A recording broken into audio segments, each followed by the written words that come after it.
Guys আপনি 26,000-এ phone খুঁজছেন, এমন ফোন হতে হবে যেখানে সব প্রিমিয়াম ফিচার থাকে। হ্যাঁ, এমনই হতে চলেছে এই ফোনটি।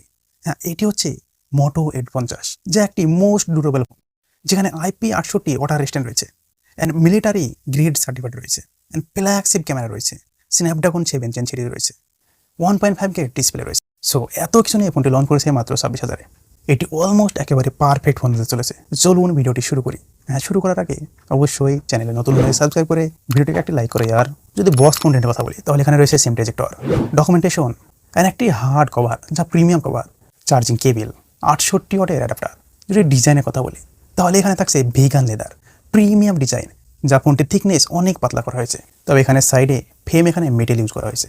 ফোনটিতে IP68 মিলিটারি গ্রেড সার্টিফিকেট রয়েছে 810H, যেখানে 26 রকমের টেস্ট করা হয়েছে ফোনটি পাস করেছে। ফোনটিকে আপনি অতিরিক্ত ঠান্ডার মধ্যে রাখুন বা অতিরিক্ত গরমে রাখুন বা ফোনটিকে আছাড় মারুন, এক কথায় ফোনটি একেবারে মোস্ট ডিউরেবল ফোন, যা এই দামে প্রথম হতে চলেছে। যা এত কিছুর পরে ফোনটিকে অনেক পাতলা স্লিম বানিয়েছে। 7.8 mm ওয়েটও অনেক লাইট ওয়েটে রেখেছে, যা 180 গ্রাম। তবে ব্যাক সাইডে এখানে লেদার পেয়ে যাবেন অথবা সিলিকন পলিমারও পেয়ে যাবেন, আপনার চয়েস আপনার কাছে। তাই বলে মোস্ট ডিউরেবল বলে আপনি যেন ফোনটিকে আছাড় মারতে চান না।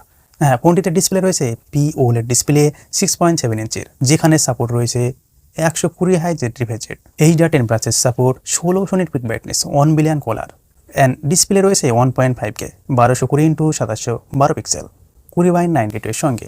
এখানে রয়েছে কর্নিং গোরিলা গ্লাস 5 এর প্রোটেকশন, 446 PPI ডেন্সিটি রয়েছে। এই ফোনটিতে আপনি 4K HDR চালাতে পারবেন, ইউটিউবে ভিডিও দেখতে পারবেন, যার ভিডিও কোয়ালিটি একবার দেখুন, একেবারে ন্যাচারাল কালার পেয়ে যাচ্ছেন। দেখে মনে হবে যে ফ্ল্যাগশিপ প্রিমিয়াম ডিসপ্লে রয়েছে, যা ব্যাচেল অ্যান্ড চেইন একেবারে কম রয়েছে। ফোনটির বটনে রয়েছে স্পিকার, টাইপ-সি পোর্ট, মাইক্রোফোন, সিম ট্রে। রাইট সাইডে রয়েছে ভলিউম আপ ডাউন বটন, পাওয়ার বটন, একটি মাইক্রোফোন রয়েছে। টপে রয়েছে মাইক্রোফোন, লেফট সাইডে ক্লিন রয়েছে। গাইজ যদি আমরা সফটওয়্যারের কথা বলি তাহলে এখানে রয়েছে Android 14 মোটো UI রয়েছে, যেখানে আপনি একেবারে ক্লিন UI পেয়ে যাবেন। তাছাড়া এখানে ফিচার রয়েছে ম্যাজিক ক্যানভাস, যেখানে আপনি যে কোনো ফটোকে লিখে AI দিয়ে জেনারেট করে নিতে পারবেন। তাছাড়া এখানে থাকছে ফ্ল্যাগশিপ ফোনের মতো স্মার্ট কানেক্টার, যেখানে আপনি পুরো ফোনটাকে ল্যাপটপ দিয়ে বা কম্পিউটার দিয়ে অ্যাক্সেস করে নিতে পারবেন, যা আমরা এর আগের ভিডিওতে ডিটেলসে বলেছি মোটো Edge 14 Pro নিয়ে। তাছাড়াও এই ফোনটিতে রয়েছে 2 বছরের সফটওয়্যার আপডেট 3 বছরের সিকিউরিটি আপডেট। এই ফোনটিতে আরও ফিচার রয়েছে, যা হলো ফ্যামিলি স্পেস, মোটো আনপ্লাগ, মোটো সিকিউর। গাইড যদি আমরা পারফরমেন্সের কথা বলি তাহলে এখানে ইউজ করা আছে 7 Gen অনের আপগ্রেড ভার্সন, অর্থাৎ স্ন্যাপড্রাগনের 7 Gen অন AE, যেটা 4 ন্যানোমিটারের প্রসেস হয়েছে, যার অ্যান্ট্রয়েড স্কোর 7,14,000-এর মতো আসে, যা এই প্রাইজে ডিসেন্ট স্কোর নিয়ে আসছে। তাছাড়া এখানে রয়েছে 8GB 256GB RAM, UFS 2.2 LPDDR4X। তবে এখানে একটু কথা বলি, যারা শুধুমাত্র গেমিং ফোন কিনতে যাচ্ছেন তারা অবশ্যই এই ফোনটি না নিলেও পারবেন। আর যদি অলমোস্ট পারফেক্ট ফোন কিনতে চাচ্ছেন তারা অবশ্যই এই ফোনটি নিতে পারেন। আপনি গেমিংয়ের জন্য এই দামে আরও ভালো ফোন পেয়ে যাবেন, শুধু যদি আপনি গেমিং করবো ভাবেন। যদি গেম প্লের কথা বলি তাহলে এখানে স্মুথে এক্সট্রিম পেয়ে যাবেন, 60 FPS পেয়ে যাবেন BGMI, যেখানে আপনি হাই গ্রাফিক্স পেয়ে যাবেন। গেম আপনি এখানে ঠিকঠাক খেলতে পারবেন, ডে টু ডে ইউজে কোনো সমস্যাই হবে না, কোনো ল্যাগের সম্মুখীন আপনাকে হতে হবে না।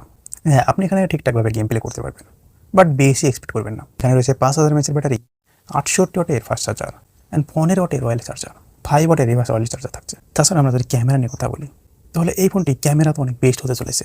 ব্যাক সাইডে 3টি সেন্সর, একটি রয়েছে 50 মেগাপিক্সেল ওয়াইড অ্যাঙ্গেল, আরেকটি 10 মেগাপিক্সেল টেলিফোটো লেন্স, আরেকটি রয়েছে 13 megapixel ultra wide 120 degree. Back সাইডে 4K 30 FPS শুট করতে পারবেন। সেলফি ক্যামেরায় 32 মেগাপিক্সেল রয়েছে, যেখানে আপনি ফটো স্যাম্পল দেখতে পাচ্ছেন, যা ডিটেলস বলুন, সামনে বলুন, কলার বলুন, সব কিছু ঠিকঠাক রয়েছে। তাছাড়াও এখানে যেহেতু 10 মেগাপিক্সেল একটা টেলিফোটো লেন্স রয়েছে, সেই কারণে পোর্ট্রেট ছবি আরও ভালোভাবে তোলা যায়। সাবজেক্টের কাছে গিয়ে ছবি তুলতে হয় না, আপনি জুম করে পোর্ট্রেট মোডে ছবি অনেক সুন্দর তুলতে পারবেন আলাদা আলাদা ক্যাপাসিটিতে। সো এখানে ক্যামেরাতে অসাধারণ পারফরমেন্স করেছে। কিছু ভিডিওগ্রাফি আপনি দেখতে পাচ্ছেন, যা ভিডিওগ্রাফিতে টেলিফোটো লেন্সে ওয়াইড অ্যাঙ্গেল লেন্সে ভয়েস মোড রয়েছে, যা এখানে আবার AI ঠিক করে দেবে যে কতখানি ভয়েস মোড ব্যবহার করা হবে। সো সেলফি ক্যামেরাও আপনি দেখতে পাচ্ছেন কিছু স্যাম্পল। সব মিলে এই ফোনটি যদি নেওয়ার কথা বলি, এই ফোনটি একেবারে অলমোস্ট পারফেক্ট ফোন, যার ডিজাইন বলুন, ক্যামেরা বলুন, UI বলুন, সব কিছু ঠিকঠাক রয়েছে।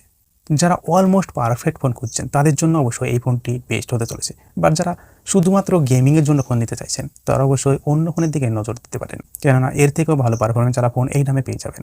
সো ভিডিওটি ভালো লাগলে একটি লাইক করে চ্যানেলটিকে সাবস্ক্রাইব করে পাশে থাকবেন। আর ভালো থাকবেন, সুস্থ থাকবেন বন্ধুরা। দোয়া রইল, আল্লাহ হাফেজ।